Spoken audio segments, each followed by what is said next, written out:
আসসালামু আলাইকুম ওরহমতুল্লাহি ওবরাকাত। তারাবির প্রসঙ্গ নিয়ে আমি দ্বিতীয় ভিডিওতে আসলাম। আজকে আমরা তারাবির বিশেষ কিছু কথা বলতে চাই। সেটি হচ্ছে এই যে রমজান ও মুবারকের মাস যখন আসে তখন আমরা খাস করে তারাবির মসজিদগুলোতে তারাবির নামাজ পড়ার জন্য উপযুক্ত ইমাম থাকার পরেও আমরা হাফেজের তালাশ করি এবং তালাশ করে হাফেজ সাহেবদেরকে নিয়ে এসে তারাবির নামাজ খতম তারাবি পড়ার জন্য আমরা চেষ্টা করি। ভাই সকল, না বললেও তো উপায় নাই, আর বলার পরেও হয়তো কিছু লোক মনক্ষুণ্ণ হবে, কিন্তু কিছু করার তো নাই। যদি কোনো মসজিদে হাফেজ সাহেব খোঁজ করে আসে যা আপনাদের এখানে আমি খতম তারাবি শোনাতে চাই, আপনারা হাদিয়া কেমন দেন? শুধু তারাবি পড়তে আসবে এই জন্য পয়সার কোনো চুক্তি করে যদি খতম তারাবি পড়ায়, তাহলে এই প্রসঙ্গে ওলামাদের কাছে জানবেন যে এই তারাবির কী অবস্থা হবে। এই পয়সা দেওয়া কি জায়েজ হবে? এই পয়সা নেওয়া কি জায়েজ হবে? এই বিষয়টা আপনারা ভালো করে ওলামাদের কাছ থেকে জেনে নেবেন। আমি আর ব্যাখ্যা করছি না।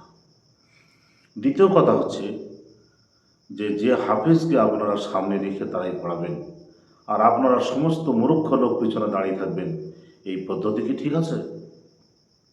যে মসজিদে হাফেজ সাহেব ঠিক করবেন সে মসজিদে হাফেজের পিছনে আর একটা হাফেজ, অর্থাৎ একটা হাফেজ দিয়ে শুধু খতম তারাবি পড়ালে আপনার তারাবির নামাজ কখনোই শুদ্ধ হবে না। কারণ কি? কারণ ভুলভাল কোথায় কি পড়ে যাচ্ছে, লাভ দিচ্ছে না ছেড়ে দিচ্ছে, আপনি বুঝতে পারছেন না। এই জন্য সঠিক নামাজ পড়ার জন্য কোরআনে মানুষ ভুলে যেতেই পারে, এই ভুল ধরিয়ে দেওয়ার জন্য পিছনে আর একটা হাফেজ অবশ্যই দরকার।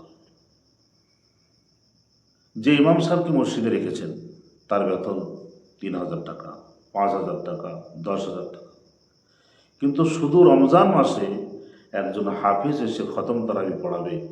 আপনারা এত হাদিস বুঝে গেছেন, আপনারা এত মশলা বুঝে গেছেন যে 1 মাস খতম তারাবি পড়ার কারণে সে হাফিজকে আপনারা 50,000, 60,000, 70,000 টাকা দিলেন, আর হাফিজ সাহেবকে জামা কাপড় জন্মের মতো সব কিছু দিলেন, দিয়ে সে চলে গেল।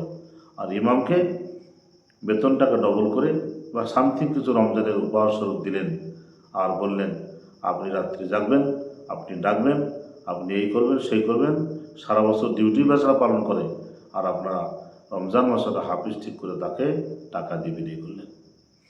আপনার কি জানা আছে যে ইমাম আপনার মসজিদে নিযুক্ত আছে ওই ইমামের থেকে 1 টাকা বেশি ওই হাফিজকে দিলে সেটা কি জায়েজ হবে না না জায়েজ হবে?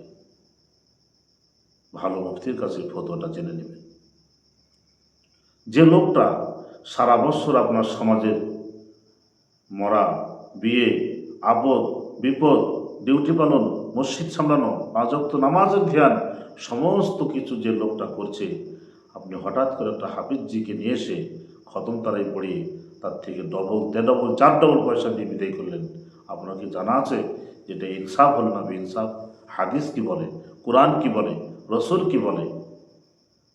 যদি আপনার মসজিদে এসে কোনো হাফিজ সাহেব বলে যে আমি কোরআন খুব সুন্দর পড়তে জানি, আপনাদের মসজিদে শোনাইতে চাই, আপনি যদি বলেন আপনি শোনান। আপনি যদি তাকে খতম পড়তে দেন, সে যদি কোরআন শোনায়, অসুবিধা কিছু নয়।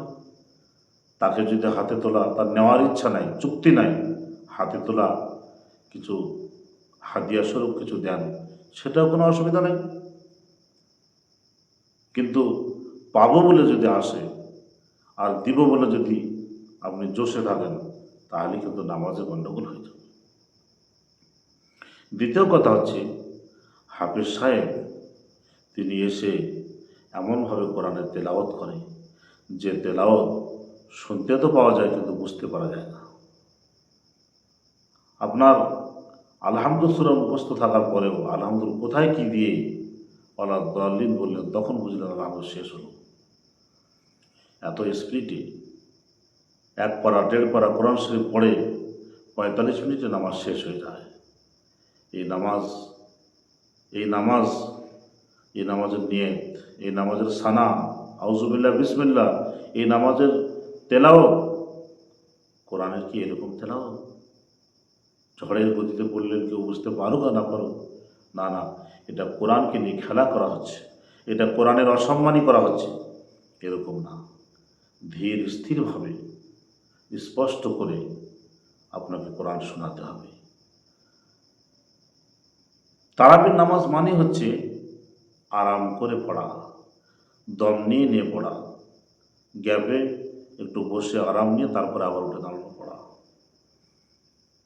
যদি নামাজটা 1 ঘন্টার জায়গায় 1.5 ঘন্টা লাগে, 2 ঘন্টা লাগে, তারপরে অসুবিধাটা কোথায়?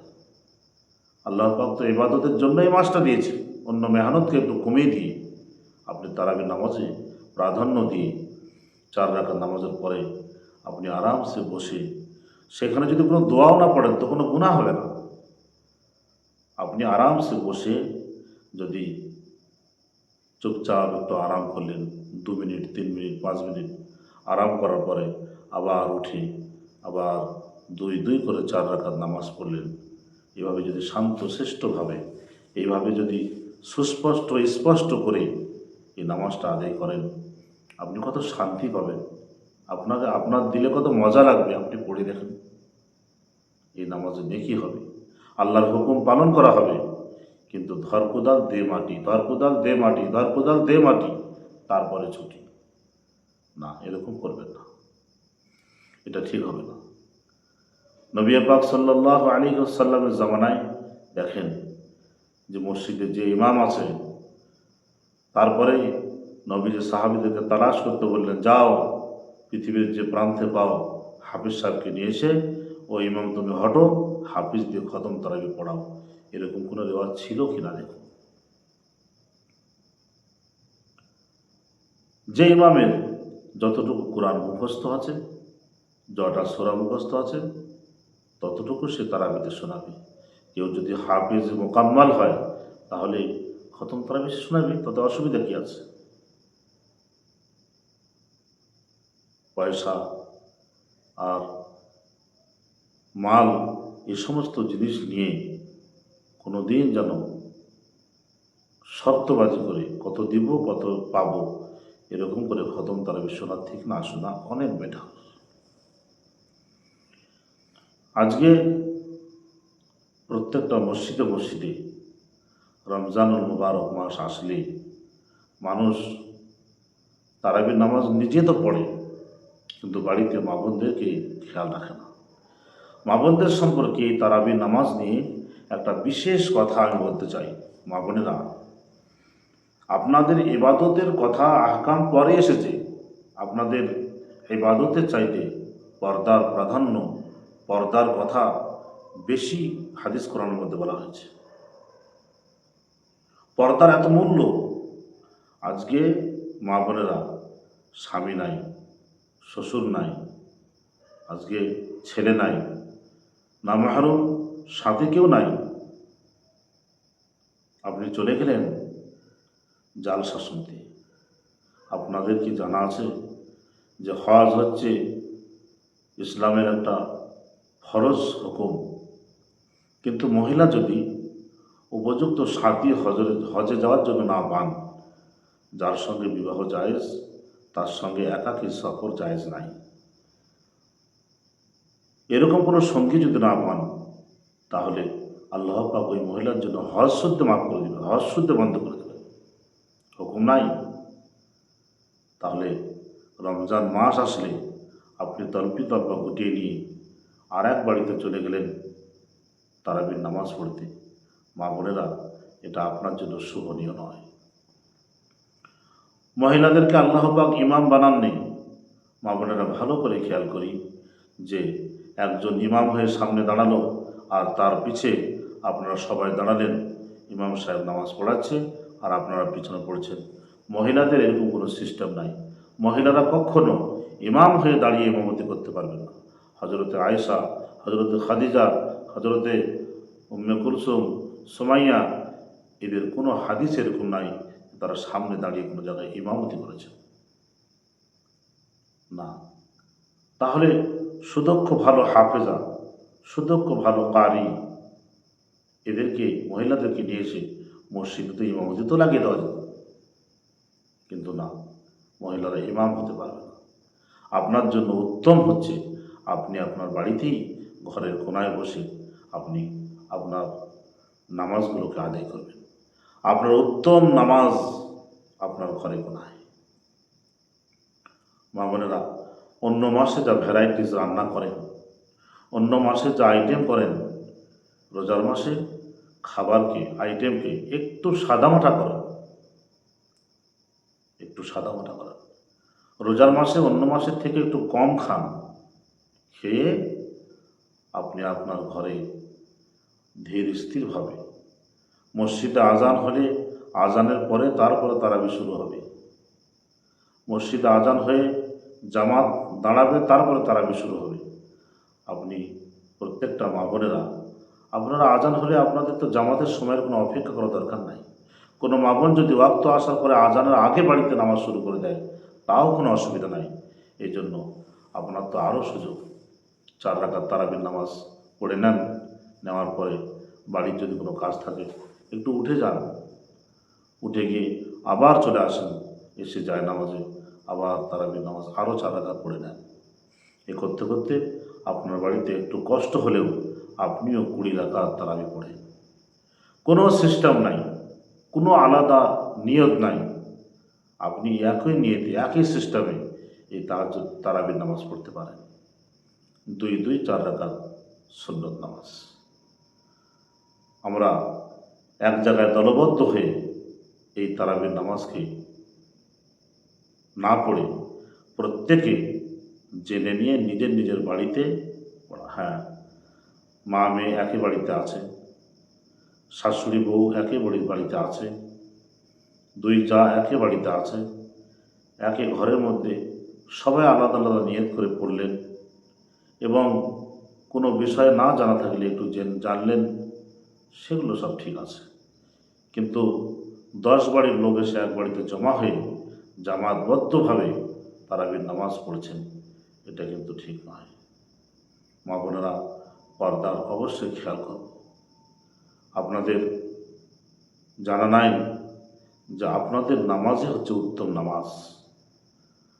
প্রত্যেকটা মা বোন যদি ইচ্ছা করে আউয়াল ওয়াক্তে প্রত্যেকটা নামাজকে আদায় করতে পারে, কিন্তু সারাদিনের ঝাড়ুঝাট করতে করতে, রান্নাবান্না করতে করতে সমস্ত কাজ সেরে নিজের গোসল এবং খাওয়ায় তো জোহরের নামাজ 3:30টার সময় 4টার সময় পড়ে না। আপনি স্বামী, ছেলে, বাড়ি সবারই খেদমত করে এই যে নিজের আমলটাকে নষ্ট করছেন, এর জন্য আপনার স্বামীকে, আপনার ছেলেকে, আপনার শাশুড়িকে, আপনার শ্বশুরকে, আপনার বাড়ির প্রতিবেশীকে সবাইকে জিজ্ঞেস করেন, আমি এত মেহনত করে আমার ইবাদতে কমই করছি, কিয়ামতের দিন মরে গেলে আমার যদি এই নামাজ দেরিতে পড়ার জন্য আমার জন্য কোনো সাজা হয়, তাহলে এই কষ্টের ভাগ কি তোমরা নেবে? একবার স্বামীকে, সন্তানকে জিজ্ঞেস করে দেখুন। এই জন্য রমজান মুবারকে আমরা অবশ্যই প্রত্যেকটা মা বোন নিজ নিজ বাড়িতে তারাবির নামাজকে আদায় করব ইনশাআল্লাহ। তারাবির নামাজ বিরাট স্পিডে নয়, আস্তে আস্তে, এবং 2 4 রাকাত নামাজ পড়ে যে গ্যাপ, এখানে হাত তুলে দোয়া নয়, মুখে যদি সুবহানাল্লাহ আলহামদুলিল্লাহ পড়েন, যে দোয়াটা সেটিং করা আছে সেটা পড়েন, কোনো অসুবিধা নাই। যদি আরাম করেন, যদি খানিকক্ষণ বিশ্রাম নিয়ে আবার 4 রাকাত পড়েন, এটা সব থেকে উত্তম নামাজ হবে। যে সূরা, যতটুকু কোরআন আপনার মুখস্থ আছে ততটুকু দিয়েই আমলটা আপনি করেন। এবং তারাবির নামাজ 20 রাকাত। আমরা ছোটখাট হলেও, কমজোর হলেও আমরা যতটা পড়াশোনা করেছি, ওলামাদের কাছ থেকে জেনেছি, মুফাসসিরিন ইকরামদেরকে জিজ্ঞেস করেছি, আমরা বই, কোরআন, হাদিস ঘেঁটে আমরাও যা পেয়েছি, আমরা সব দিকে লক্ষ্য করে একটাই কথা আপনাদেরকে বলবো যে তারাবির নামাজ 20 রাকাতই আদায় করেন। আল্লাহ পাক আমাদেরকে শোনা এবং বলার সাথে সাথে আমলের তৌফিক দান করুন। আমিন। ওয়া আখিরু দাওয়ানা আলহামদুলিল্লাহি রাব্বিল আলামিন। আমাদের চ্যানেলটা যদি সাবস্ক্রাইব না করা থাকে সাবস্ক্রাইব করে নেন এবং লাইক দেন, শেয়ার দেন। এই ভিডিওটাকে বেশি বেশি করে শেয়ার করে সমস্ত মুসল্লিদেরকে, সমস্ত নামাজিদেরকে, সমস্ত ইমানদারদেরকে জানিয়ে দেন। আমরা সবাই যেন সঠিক আমল করে জান্নাতের অধিকারী হতে পারি। আল্লাহ যেন আমাদেরকে সে তৌফিক দান করেন। আমিন। ওয়া আখিরু দাওয়ানা আলহামদুলিল্লাহি রাব্বিল আলামিন। আসসালামু আলাইকুম ওয়া রাহমাতুল্লাহি ওয়া বারাকাতুহু।